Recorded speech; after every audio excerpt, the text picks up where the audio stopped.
My name is William Pastor. My date of birth is January 7th, 1924, and that makes me a well-seasoned person. It's 38 Visconti Avenue in Torrington, Connecticut, and we've lived here. I have lived here with my wife and family and everything ever since 1963, and right now I live alone. And which war did you serve? This is World War II. What branch of service? Army. What was your highest rank? Highest rank? Well, while I was on active duty during the war, my highest rank was corporal. And I was discharged in 1946 from the Army. And then I joined the 43rd Division a year later, and continued my military experiences. I was there until I retired from the military in 1967. General locations? Well, I've been to Fort Benning, Georgia. Well, during the war, I served in the Pacific Theater. Right. And I saw combat in the Pacific Theater. And after I was discharged, I continued, or I joined the Connecticut National Guard a year after I was discharged, and stayed with that outfit, the 169th Infantry, for my whole career in the Guard. And I attended training courses in Fort Benning a couple of times, and even went to refresher courses at Fort Devens. And we were deployed to Germany in 1950, and my first daughter was born right after I got to Germany. I was only over in Europe. We were part of NATO forces. I was over there about a year and then came back home and continued to serve in the Connecticut National Guard. Okay.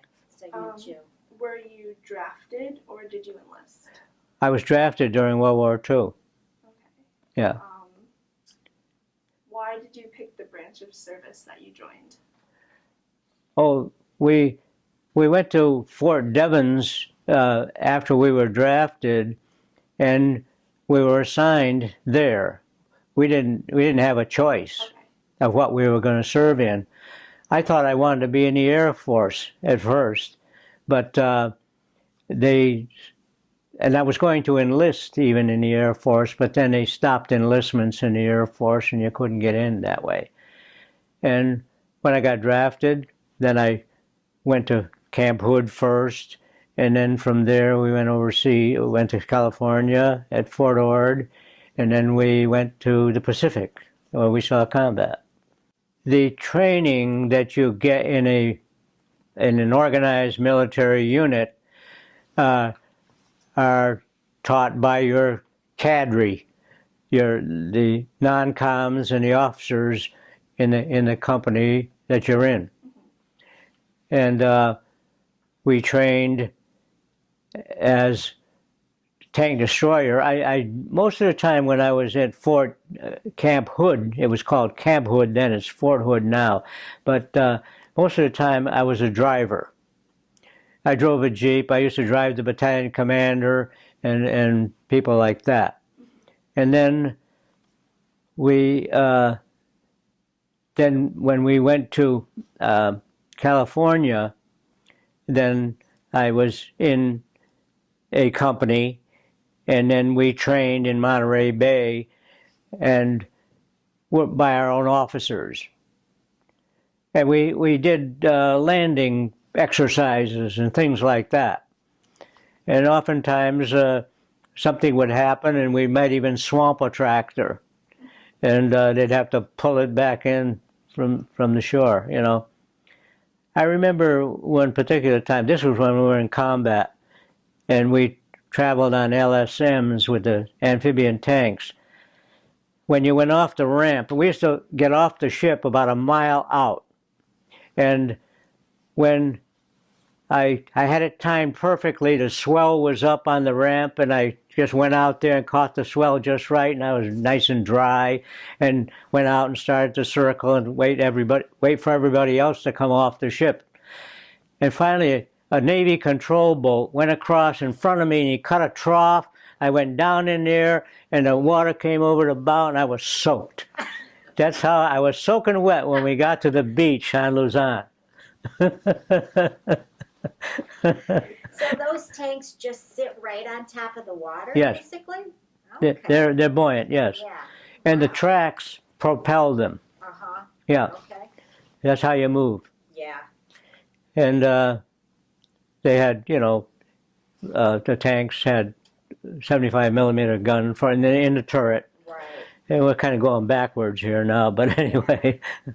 And this was this is on the tape that I made. And we went to Camp Hood, Texas. It was hot, and we got there in early summer, and we started to train on the rifle range, and we learned, to shoot. Well, of course, I was a shooter anyway before I went in the Army, because I used to hunt a lot and everything, and I used to trap when I was still going to school. Oh, really? And that summer, it was hot, and that's when I got this heat rash, and that was you get all, and chigger bites. Chigger is a little pest, that bites you, a bug, and golly, it was uncomfortable. At night when I lay down on my cot, it was like laying on a bed of nails because of all this prickly heat, and it took about a year for me to get rid of that. Really? Yeah. Wow. But that's why it was so nice when we got to California, because it was a nice, cool climate. Right. It was to go swimming in Monterey Bay, and that was always good. Yeah. So after boot camp, you went to California, right? Yeah. What was your first impression? Oh, well, after boot camp, well, we call it basic training. It's not called boot camp. You're talking about the Navy now. And we, after basic training, then we were assigned to a company. When we were taking basic training, you were in a sort of in a holding unit. And it was a replacement training center. And that's when we were in the tank destroyer outfit. And we were being trained to replace people that are lost in combat. They were in Africa at that time, and then moved to Europe and Sicily and landing in France on the beach of Omaha. I'm trying to think of the area, but anyway, Omaha Beach, and of course, we were in the Pacific then, so we didn't participate in the European campaign. Right. You were mostly, it was like the Japanese Yeah. side that you were That's right. doing. A typical day in the Pacific? Yeah. Well, you always got up. You always had if you were in a quiet situation, well, then you were in an encampment, and you always had reveille, and you continued to train with landings and things like that, and whenever a need came about for you to go out on a mission, and that's what you did. And sometimes it's taking food to units that are in combat or in contact with the enemy, and otherwise it's taking ammunition and bringing back casualties and stuff like that. This is our typical day in combat. Tell me some of your most memorable moments. I think it was when we liberated Los Banos prison and the landings. The landings. I remember the landing on Luzon when I was driving the tank for the company commander. He was my tank commander. We're on our way into the beach. We're in a line with the first wave, and a couple of Japanese Zeros came over strafing the task force. And I looked up over my shoulder, and there was one in a dive, and there were about 6 tracer streams on him from the Navy guns. And he wasn't going anywhere but down. Well, he continued to go down, and he splashed off the tower of an Australian cruiser that was firing interdiction fires. And so I can attest to one Japanese pilot that did die for his emperor. So that was a highlight. Oh, wow. Yeah. Yeah. Can you tell me more about your combat? About combat? Yeah. Combat is a dirty business. And I remember when we were crossing the Pasig River in Manila, we would go over across the river and bring back a couple of casualties and bring them back to the other side of the river. Because our tractor was built for that. It was built for carrying infantry and then letting them out and taking and having them go forward, and or bringing supplies. And I remember one particular time when we got across on the other side of the river, and we had an officer that was in another tractor that got hit, and he went off into the river, and they found him a few days later. Of course, he washed down the river. He was dead, and things like that. I remember the first casualty of the 672nd Amtrak Battalion. We were on our way to Luzon, and with the tanks, the amphibian tanks, and one of the tank members, not my tank crew, but another crew. There are usually about 3 tanks on one of these LSMs, and then there was even a tank destroyer tank on it too. But his name was Pepper, and he was the first casualty of the 672nd. The turret on the tank had a canvas cover, like a land tank has a metal cover, and there are hatches that you close and everything. But this particular tank had a canvas cover, and the cover was on it. And Pepper went down inside the tank to light a cigarette. Because of the gas fumes inside, it blew up. And Pepper died because of that, because he got blown up with that gas fumes and everything. He was the first casualty of the battalion. But anyway, I remember that. And of course, we continued to. They had to change the engine in the tank on one of the islands, and then that tank, when they got it running again, came around, and each of us had to donate 5 rounds of ammunition to replace the ammunition for the 75 millimeter howitzer.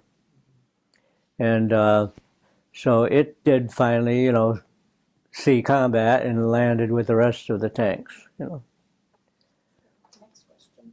Were you ever a prisoner of war? No. Do you know anyone who No. was? Were you awarded any medals or citations? Oh, I didn't get a Purple Heart or anything like that, or a Silver Star, but I fought with people that did, and I have all the theater ribbons, the Asiatic Pacific Theater ribbon, the Victory Medal, and Good Conduct Medal. I think it's my highest award, the Good Conduct Medal. But and we had presidential citation ribbons and things like that, you know. So I have quite a few ribbons on my uniform. In battle plans? Yeah. Well, yes, the Los Banos operation. Yeah. Well, even the landing on Lausanne. Yeah. How were they planned? They're written out. You have a 5-paragraph field order, it's called. And that assigns every unit to a task. And that's your guidance as to where you're going to land and what you're going to do when you land. Yeah, and it covers communications. It covers logistical support, you know, which is, you know, the supplies and things like that. Food. The food. It sea rations in a lot of cases, but and a sea ration is a good ration. For a crew of a tractor or a tank, there was a 10-in-1 ration that was very good. That was like for enough for 10 men for one day. And it had a breakfast menu, it had a luncheon menu, and it had a dinner menu, like. And it had canned meat and rice and things like that. And even had cigarettes and candy bars and even toilet paper. So that's comes in this 10-in-1 ration box, you know. Did you like the food? Sure. Yeah. It was good. Yeah. Okay. Some of the beef we had, like from Australia, we got tired of. You know, bully beef we called it. But anyway, it was all right. Sure. Yeah. Not really. I didn't crack up or anything like that. You did your job and you watched out for each other in combat. And once in a while, we'd have somebody that would go off the rocker a little bit, you know, and get battle rattle. But I never had any problem with it. Did you keep a journal? A journal? No. Did you or anyone there do anything special for good luck? Let's see. Our battalion commander received the Silver Star for the landing on Los Banos, and so did the operations officer. His name was Major Bullard, and he was a fine officer. And after the war, we had reunions of the 672nd, in dozens of them, and and the last one that we went to was at the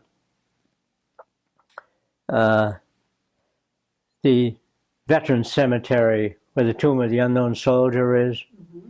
And as a matter of fact, I participated in laying a wreath on the Tomb of the Unknown Soldier. And Major Bullard, the operations officer, was at that reunion, but he died about 2 years ago. And he was, I think, 95 when he died. Wow.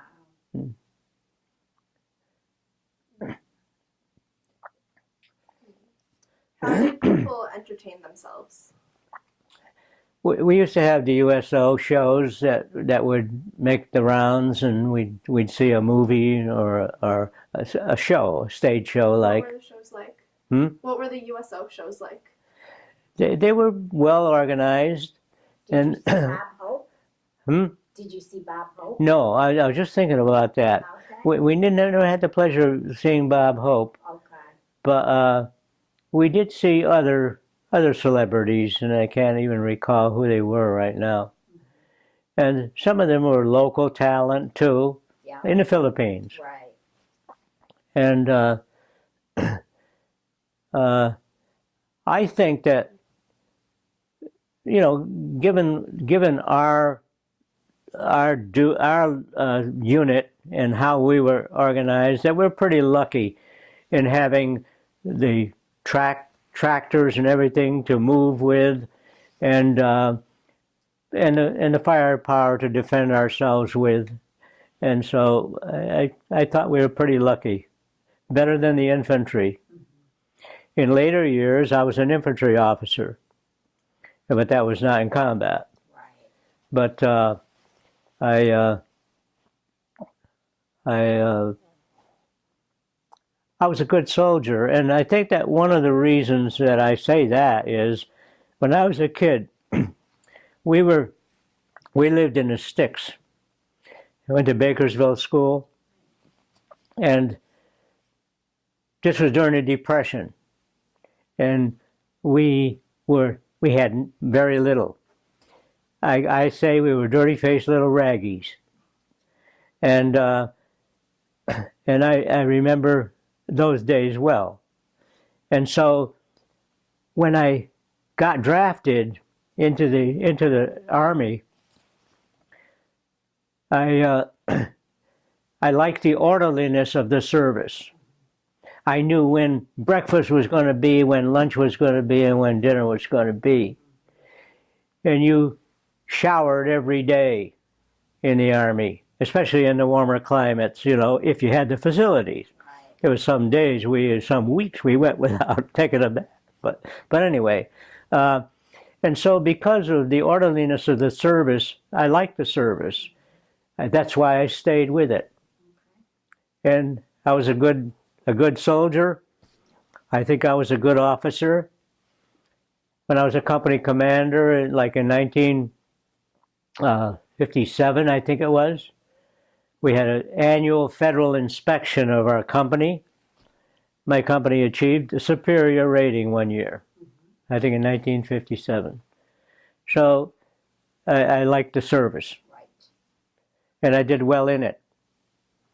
I advanced and retired. I'm drawing retirement pay today because of my accomplishments. Cool. Did you have any injuries? Injuries? No. No combat injuries. That's great. Yeah. Did you see any particularly humorous or unusual events during your time? No, it's just a different people in these islands. Of course, the Philippines is pretty.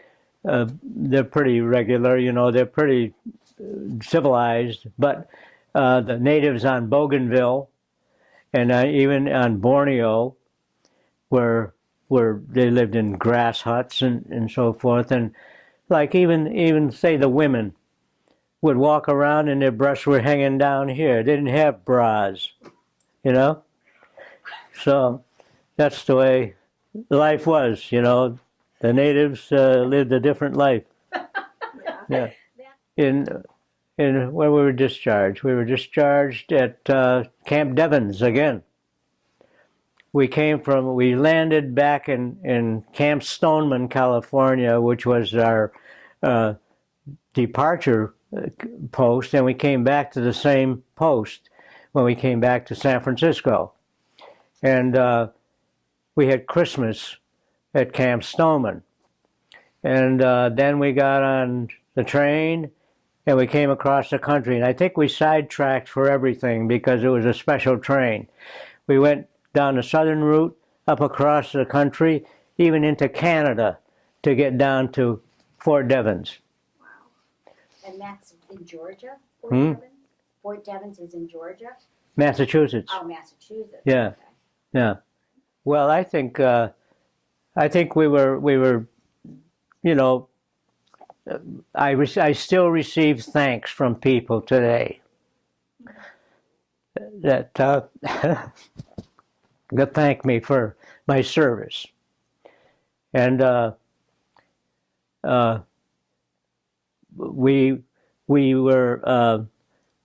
was able to serve an apprenticeship under the GI Bill of Rights. That's why I became a machinist, and we got paid a journeyman's pay. So we got paid by the state along with what they paid us in the factory. And so it was a good life, Right. and we were thankful for it, and we appreciated it.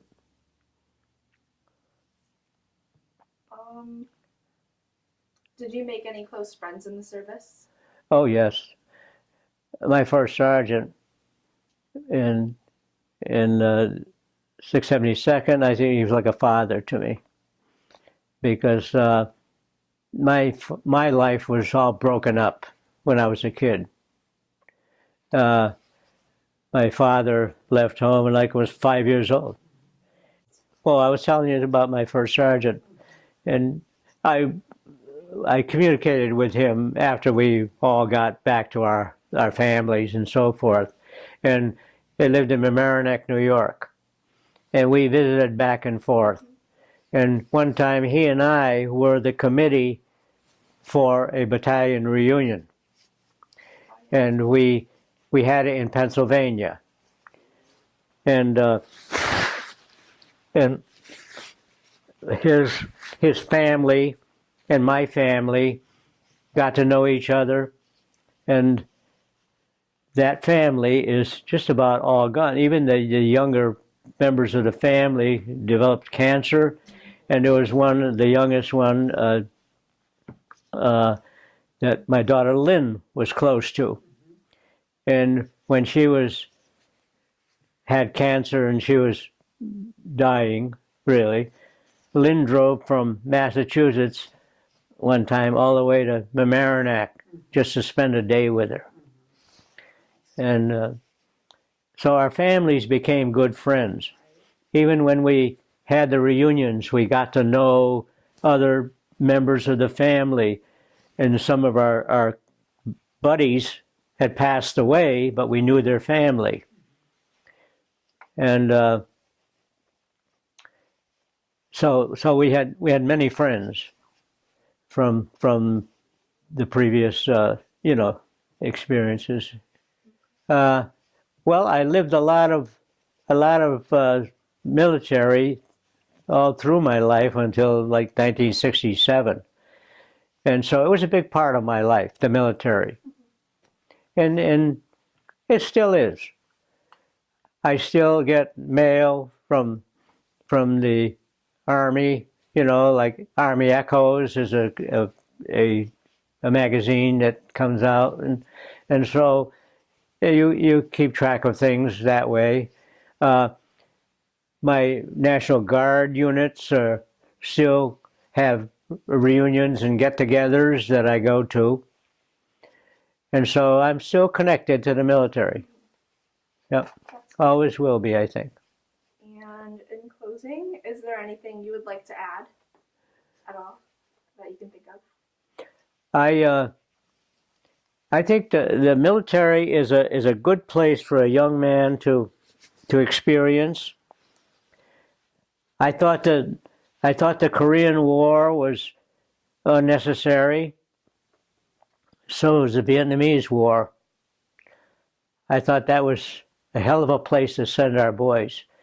And even in the Far East, when we went to Iraq now, or even in the earlier ones, Desert Storm, Desert Shield, Desert Storm, and all of those, I felt that we had no business being there. And I know that even General McChrystal, who was the commanding general in Afghanistan, because of his views, he got recalled, just like MacArthur did by Truman. When MacArthur wanted to cross the Yellow Ribbon and pursue the Chinese, that was stupid for him to do that. But anyway, he got recalled, and that's when he retired too. But even General McChrystal, when he reported to the President Obama, I shouldn't say this probably, when he reported to Obama, he said, I'm retiring, General, and he handed him his resignation, and because he had been recalled, And I think the president said to him that, I think that you'd probably like to pee on my grave when I die. And McChrystal said, I made a promise when I retired that I'd never stand in line again. Oh, that's funny. Oh, God.